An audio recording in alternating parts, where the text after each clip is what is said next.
ജില്ല 2 ദിവസമായി ശക്തമായ മഴ കേരളത്തിന് അങ്ങോളം ഇങ്ങോളം ഭാഗത്ത് ഉണ്ട്. ഇന്നിപ്പോൾ അല്പം മഴ മാറി നിൽക്കുകയാണ്. രാവിലെ ഉണ്ടായിരുന്നു, കൊച്ചിയിൽ രാവിലെ മഴയുണ്ടായിരുന്നു. അതിനുശേഷം മാറി നിൽക്കുന്ന സാഹചര്യമാണ്. യെല്ലോ അലർട്ടാണ് ഭൂരിഭാഗം ജില്ലകളിലും പ്രഖ്യാപിച്ചിട്ടുള്ളത്.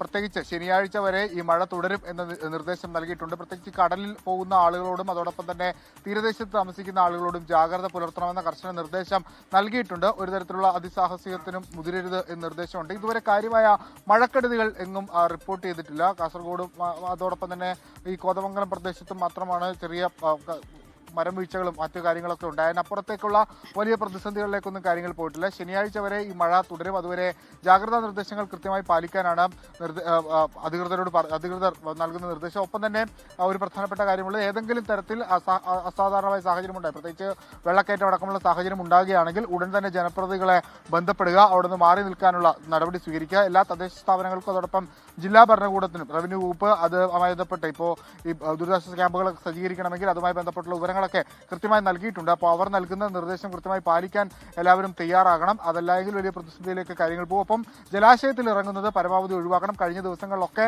മുങ്ങിമരണങ്ങൾ വ്യാപകമായി റിപ്പോർട്ട് ചെയ്താണ്. കുട്ടികൾ ഒരുപാട് പേർ ഇത്തരത്തിൽ മരണപ്പെടുന്ന സാഹചര്യമുണ്ടായി. അപ്പോൾ അതെല്ലാം ഒഴിവാക്കണം. ഈ മഴ സാഹചര്യത്തിൽ ഇത്തരത്തിൽ ഉള്ള അതിസാഹസികതയൊക്കെ ഒഴിവാക്കണമെന്ന നിർദ്ദേശം കൂടി ഓരോ ജില്ലാ ഭരണകൂടവും കൃത്യമായി നൽകുന്നുണ്ട്. ജില്ല